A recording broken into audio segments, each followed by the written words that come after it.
And welcome, Destiny Christian Church, to Destiny-Devos. And today I want to give you a quote that I came across that's really beautiful. It's by one of the church fathers named John Flavel.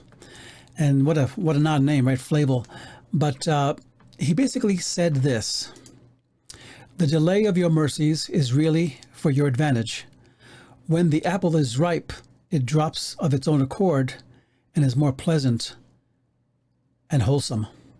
So what's he saying there? He's basically saying that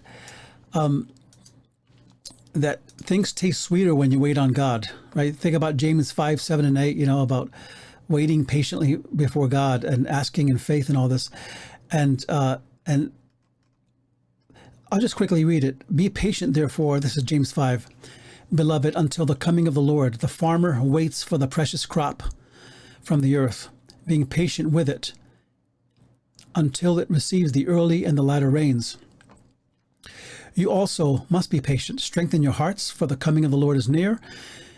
And he says, don't grumble against each other. And, he gives you practicals and to be an example for suffering. But the point is simply this, that sometimes, or not sometimes, probably more than we care to admit, we don't want to wait. We want to just get what we want when we want it, right? And 2 Peter 3:9 says, "The Lord is not slow about his promise, as some think slowness." So how do we think slowness? We think, well, God's not moving when I want him to move. Well, I waited like months or years. And to God, what is that to God, right? And he knows our humanity. He knows our weak frame.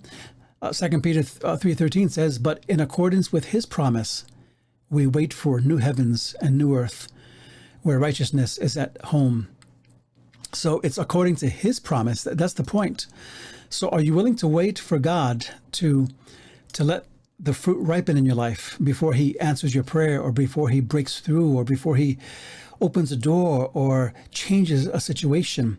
The timing has to be his timing, not my timing. Sometimes in my desperation, I want my time, because I'm like, well, I'm going to die if he doesn't do it.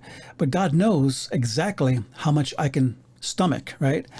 So be encouraged today that if you're waiting on something, because we're all waiting on something from God, maybe you've been praying for a long time about something, that God hears, he sees, and he knows, but you have to be ready and willing to let it ripen, to let the situation ripen in his time, in his perfect time. So I hope you enjoy these podcasts, and please check out Lori's podcast about, I think it's called "My Sheep Hear My Voice." I believe that's the proper name for it. But she's an excellent teacher, and I really want you to get behind her, and she's a blessing to us as a body. So check out the church website. I just made some updates, and there's always changes happening here and there. And make sure you check out, sometimes we post articles and things like that. So until next time, God bless.